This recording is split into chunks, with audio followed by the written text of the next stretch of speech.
பிரபஞ்ச பொக்கிஷத்திலே இருந்து அகத்தியம் ஜெகத்தியம் ஆற்றிய உரை, அற்புதமான உரைதனை கண்டு அனைவரும் வியந்திருக்கும் அற்புதமான தருணம். அதிலே ஆன்மீக அத்தகைய சந்தேக நிலை கொண்ட வினாக்களை தொடுக்கும் அற்புதமான தருணம். அதிலே எங்கும் செல்லா நிலையிலே நற்சபை நாடி ஓடி வந்து அற்புதமாக அகத்தியத்தை பணிந்து நிற்கின்ற இத்தகைய சபை தொடர்பாளரின் வினாவானது, அவர் கேட்டது கெடியாரத்தை கெடியாரத்தை எங்கிட்டாம திருப்பி வைக்கலாம், இந்த பக்கம் வைக்கலாமா அந்த பக்கம் வைக்கலாமா, காலத்தை அறிந்து கொள்ளும் அத்தகைய ஒரு சாதனத்தை எங்கு வைக்கலாம் அப்படின்னு கேட்டது அவர் கேட்ட கேள்வி. அது மொத்தத்தில் இப்போ வாஸ்து பெரிய பெரிய விஷயமாக இருந்தாலும் பறைசாற்று சாதனத்தின் மூலமாக காண்கின்ற யாவருக்கும் மொத்தத்தில் வாஸ்து வச்சு ரொம்ப குளறுபடிகள் அல்ல, அது உண்மை நிலை தெரியாமல் ஆங்காங்கே உள்ள வாஸ்து நிபுணர்கள், வாஸ்து ஆஸ்தான் அப்படின்னு ஏகப்பட்ட நாமங்களில் மக்கள் அவங்கவுங்கள வாழ்வியலுக்கு தகுந்த மாதிரி அவங்க பழைக்கிறதுக்கு உண்டான வழியில் அவங்க சில விஷயங்களை சொல்லிட்டு போகிறாங்க. அந்த விஷயத்துக்குள்ளே ரொம்ப டீப்பாக போகாமல் ஆசி மொழிகளில் இப்போ இன்றைக்கி அகத்திய பெருமான அனுமதியோட வாஸ்து பகவானை அகத்திய பெருமான அனுமதியோடு அழைத்து ஒரு உரை, சின்ன உரை, சிறு உரை, ஒரு வாஸ்து எப்படி அமைய வேண்டும், ஒரு வீடு அமைய வேண்டும், பொருட்கள் எங்கெங்கு வைக்க வேண்டும், அது சமைக்கின்ற அறை எங்கு இருக்க வேண்டும் அப்படின்னு பெரிய விஷயத்துக்குள்ளே போகாமல் அவரோட ஆசியும் கிடைக்கிறதுக்கு அகத்திய பெருமான் திருவடியிலே இருந்து இந்த நூலுக்குள்ளே எங்கனாலும் போக முடியும் அப்படிங்கிற நிலையை உணர்த்த அகத்திய பெருமான்கிட்ட அனுமதி கேட்டு நிற்கும் தருணம் இது. ஓம் அகதீஷாய நமக, ஓம் அகதீஷாய நமக. அகத்தியர்கிட்ட அனுமதி கேட்கும்.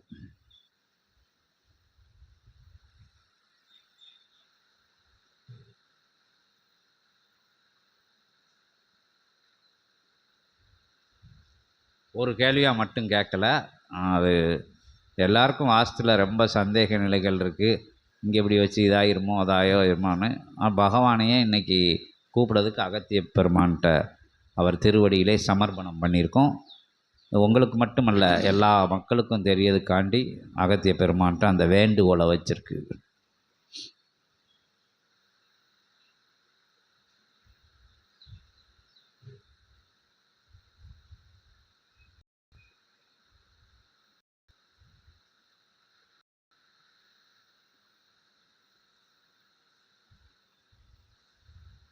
ராஜவண்டி, இந்த மைக்கை கொஞ்சம் நெருக்கி வச்சுருங்க.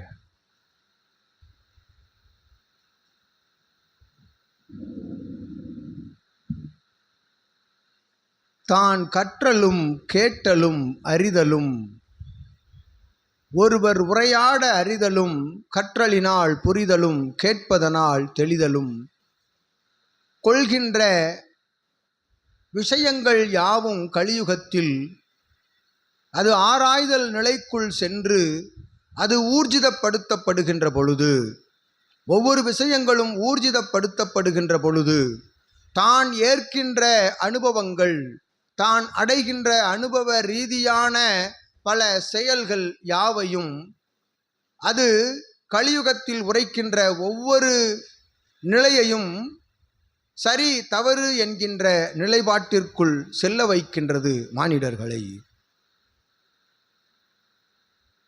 இக்கலியுகம் அதில் ஒருவரோடு ஒருவர் இணைந்து உரையாடுகின்ற அந்நிலைகள் என்பது குறைந்து, ஒருவரோடு ஒருவர் இணைந்து உரையாடி அமர்ந்திருக்கும் நிலைகள் என்பது குறைந்து, தான் இவ்வுலகங்களோடு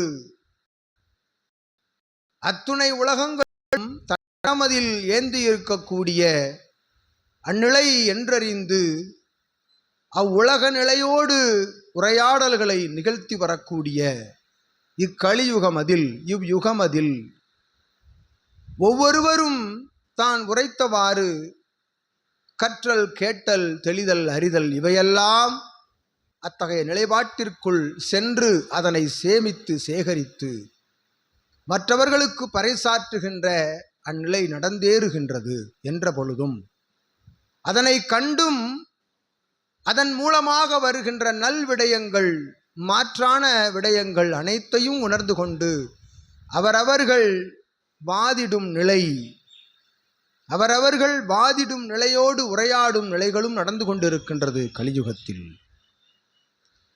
அந்நிலைதனை உண்மை நிலை எதுவென்று உரைக்க ஒரு இல்லம் அமைகின்ற தன்மை வடிவம் தன்னுடைய தலைநிலை வாயில் அமையக்கூடிய அத்திசை தான் உண்ணும் உணவுகளை தயார் செய்யக்கூடிய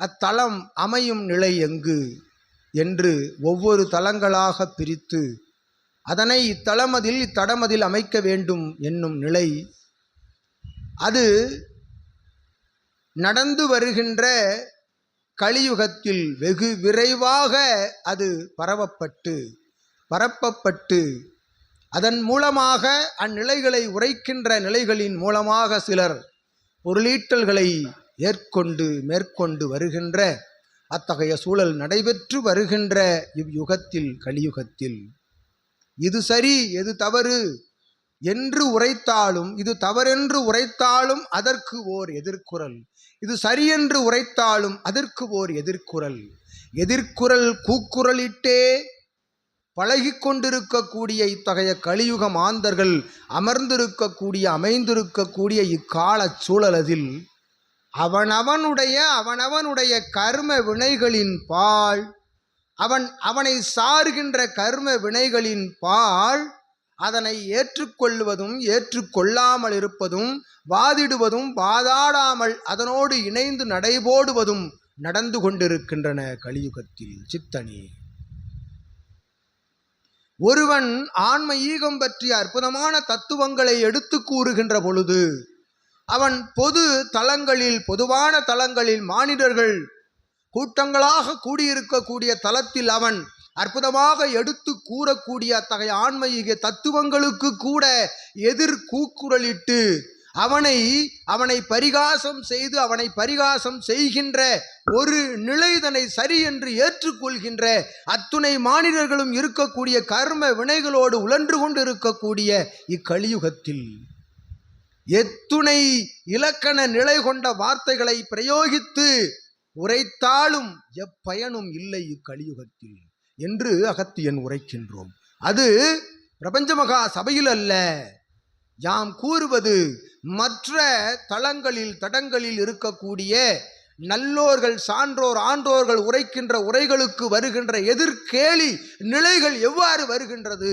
என்பதனை அகத்தியன் உரைக்கின்றோம். அவ்வாறு நடந்து வருகின்ற கலியுகம் தனிலே வாஸ்து நிலை என்பது உண்மை இல்லையா?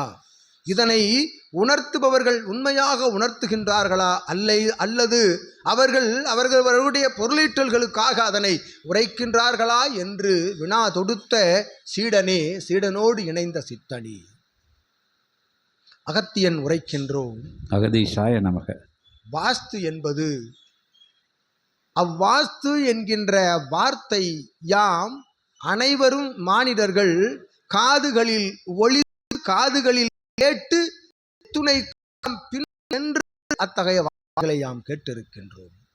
வாஸ்து என்கின்ற வார்த்தைதனை ஒருவர் எப்பொழுது தன் செவிகளில் கேட்டிருக்கின்றார்?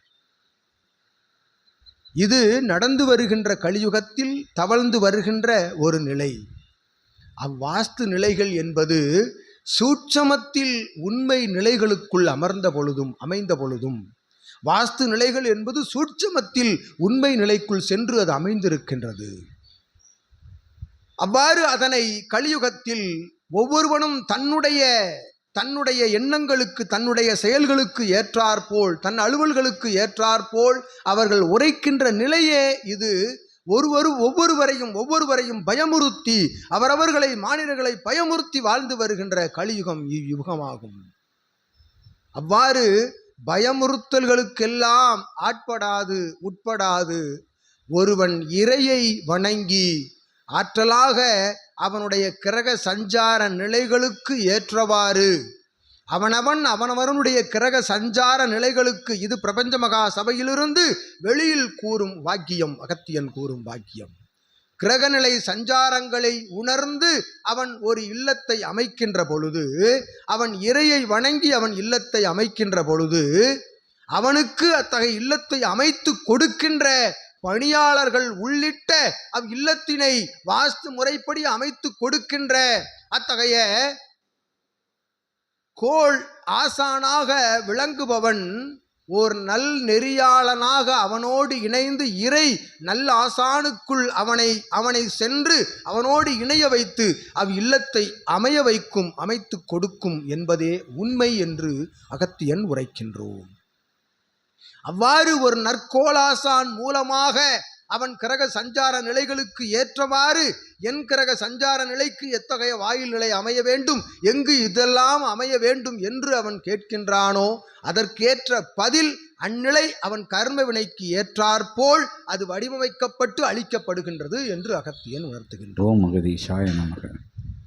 ஒருவனுடைய கர்ம வினைகள் மாறி அவன் இவ்வினைகளை எல்லாம் அனுபவிக்க வேண்டும் என்ற சூழல்களுக்குள் அவன் செல்கின்ற பொழுது, அச்சூழல்களுக்குள் அவன் அகப்படுகின்ற பொழுது, வாஸ்து நிலைகள் என்பது மாறுபட்ட நிலைகளாக அவனுக்கு பயிற்றுவிக்கப்படுகின்றது என்பதை அகத்தியன் உணர்த்துகின்றோம். நற்கோளாசானே அவனுக்கு பயிற்றுவிக்கப்படும் பொழுது இவன் கர்மவினை அவன் திருவாய் மூலமாக சென்று அதனை பயிற்றுவிக்க கற்றுக் கொடுக்கப்படுகின்றது என்பதையும் அகத்தியன் உணர்த்துகின்றோம். இது அவரவர் கர்ம வினைகளுக்குள் சென்று கூறுகின்ற சூட்சம விடையாகும். வாஸ்து என்பது ஊர்ஜிதம், உண்மை ஒருபுறம் அமைந்திருக்கின்றது. அவ்வாஸ்து நிலைகளோடு தன்னை இணைத்து கொள்ள முற்படுகின்றவன் முழு நிலையில் அதனோடு இணைத்துக் கொள்கின்றானா என்றால் அது அவன் கர்ம வினையின்படி அவன் இணைவதும் இணையாமல் இருப்பதும் அது நடத்தப்படுகின்றது என்பதை அகத்தியன் உணர்த்துகின்றோம். ஒட்டுமொத்தமாக ஒரு இல்லம் நல் கோளாசான் மூலமாக இவன் கிரக சஞ்சார நிலைகளுக்கு ஏற்றவாறு வாஸ்து முறைப்படி அது அமைக்கப்பட்டு விட்டது, அற்புதமாக அமைக்கப்பட்டு விட்டது. எத்தலம் எங்கு அமைய வேண்டும், எத்தகைய மூலையில் எத்தகைய அறைகள் அமைய வேண்டும் என்று அமைக்கப்பட்டு விட்டது. இருந்த பொழுதும் அவன் ஏன் இகலோகத்தில் பல்வேறு இடர் இன்னல்களை அனுபவிக்கின்றான்? அவன் ஏன் பல்வேறு இடர் இன்னல்களை அவன் அனுபவிக்கின்றான்? உடல் ரீதியாக, மன ரீதியாக, தன்னுடைய இல்லாளின் ரீதியாக, தன்னுடைய மக்களின் ரீதியாக, உறவாளர்களின் ரீதியாக, நண்பர்களின் ரீதியாக அவன் இடர் இன்னல்களை எதற்காக அனுபவிக்கின்றான்? அவன் இல்லம்தான் வாஸ்து முறைப்படி நன்முறையில் அமைக்கப்பட்டிருக்கின்றதே, நற்கோளாசான் மூலமாக அமைக்கப்பட்டு நல்ல அந்தணன் மூலமாக அனைத்து விதமான ஹோமங்களை எல்லாம் செய்து அவன் படாடோபமாக ஆடம்பர நிலையில் கட்டப்பட்ட இல்லம் இருக்கின்ற பொழுது இவன் ஏன் இடர் இன்னல்களுக்குள் செல்கின்றான்? அது அவன் கர்ம வினைப்படி அமையப்படுகின்ற சூழலே என்பதை அகத்தியன் உணர்த்துகின்றோம். அவ்வாறு கர்ம வினையின் பால் ஒருவன் அகப்படுகின்ற பொழுது அவன் இறையோடு பயணப்பட்டு இறையை வணங்கி சரணாகதியோடு தான தர்ம கைங்கரிய புண்ணியங்களை அவன் ஆகின்ற பொழுது கர்மங்கள் படிப்பாக அதன் தரம் குறைந்து, தன்மை குறைந்து, வடிவம் குறைந்து அவனை இப்பிரபஞ்சம் காத்து கொள்கின்ற பொழுது அவன் இல்லம் எத்தகைய நிலையில் அமைந்த பொழுதும் பிரபஞ்சம் அவனோடு தொடர்பில் இருக்கின்ற பொழுது இல்லமும் வாஸ்து நிலை, சூட்சம வாஸ்து நிலைக்குள் சென்று அவனை காக்கும் என்று அகத்தியன் நல்லாசிகள் வழங்குகின்றோம். அகதீசாய நமக. இவ்வாறு வாஸ்து நிலைகளுக்கும் கர்ம வினைகளுக்கும் இருக்கக்கூடிய தொடர்புகள் என்பது மாறி மாறி ஒவ்வொரு கால சூழல்களுக்கும் இவனுடைய சரணாகதி, இவனுடைய இறை பயணம், இவனுடைய இறை நிலை மாறுபடுகிறது என்பதையும் பொழுதும் அந்நிலைப்படி அமைப்பு என்பது சாலச் சிறந்தது. அதன் அறிநிலையில் அமைப்பதும் ஒரு வகையான மூடத்தனம் என்பதையும் அகத்தியன் உணர்த்துகின்றோம். அற்புதமாக அந்நிலையாக அமைத்து அதன் வழி வருகின்ற மாந்தர்கள் யாவரும் இறை வழி பயணப்பட்டு தன் வினை எது, தன் கர்ம வினை எது என்று முன்னோர் மூத்தோர்களுக்கெல்லாம் அவர்கள் அற்புதமாக அவர்களுக்கு செய்யக்கூடிய அனைத்து காரியங்களையும் அன்றாட நிலைகளில் சரிவரச் செய்து ஆற்றலாக அவன் வலம் வருகின்ற பொழுது அற்புதமாக இக்கலியுகத்தில் நல் நிலையில் நடைபோடலாம் என்னும் நிலைதனையும் அகத்தியன் உணர்த்தி, ஒரு இல்லத்தில் காலத்தினை நிர்ணயிக்கக்கூடிய, காலத்தினை காட்டக்கூடிய அத்தகைய சாதனம் எத்தகைய திசை நோக்கி அமைய வேண்டும், எத்திசை நோக்கி அமைய வேண்டும் என்பது அத்தகைய இல்லங்கள் அமைந்திருக்கக்கூடிய சூழல்களை பொறுத்து என்று அகத்தியன் உணர்த்துகின்றோம். அகதீஷாய நமக. அவ்வில்லம் பெருமகா வடிவமாக கொண்டு அமைந்திருந்ததென்றால் அத்தகைய காலத்தினை உணர்த்தக்கூடிய சாதனத்தினை பெரு வடிவம் கொண்டதாக பெற்று எத்தகைய பகுதியில் அது அமைத்தால் அவ்வில்லத்திற்கு அழகு சேர்க்கும் என்று அவன் சிந்தைக்குள் எழுகின்றதோ அதன்படி அவன் அச்சாதனத்தை அத்தகைய இடத்தில் பொருத்தி கொள்ளலாம் என்றும் அகத்தியன் உணர்த்துகின்றோம். அதற்கு இவ்விடம் அவ்விடம் என்ற காலம் நிர்ணயம் அல்ல, தல நிர்ணயம் அல்ல. தன் அருகில் தான் அயர்ந்து சயனத்தில் இருக்கக்கூடிய அத்தகைய அறையினில் கூட தன்னோடு இணைந்தவாறு கூட ஒரு சாதனத்தை வைத்து தன்னைத்தான் அதிகாலையில் எழுப்புகின்ற அற்புதமான அந்நிலையினையும் யாம் காண்கின்றோம். அவ்வாறு அக்காலத்தை நிர்ணயிக்கக்கூடிய, காலத்தை அளவிடக்கூடிய, காலத்தினை காட்டக்கூடிய சாதனத்தினை எத்தலத்திலும் எத்தடத்திலும் எத்தகைய நிலையிலும் பொருத்தலாம் என்பதை அகத்தியன் யாம் விவரித்து அனுக்கிரக நல்லாசி வழங்கி ஆற்றலாக யாம் கூறிய இத்தகைய வாஸ்து சூட்சம நிலை கர்ம வினைக்குள் இணைந்து அது நிகழ்கின்ற சூட்சம நிலை என்பதும் ஒன்றோடு ஒன்று தொடர்பு படுத்தப்படுகின்றது என்பதையும் அகத்தியன் உணர்த்தி அமர்ந்திருக்கின்றோம் நல்நிலையாய். ஓம் அகதீஷாய நமக. அந்த வேற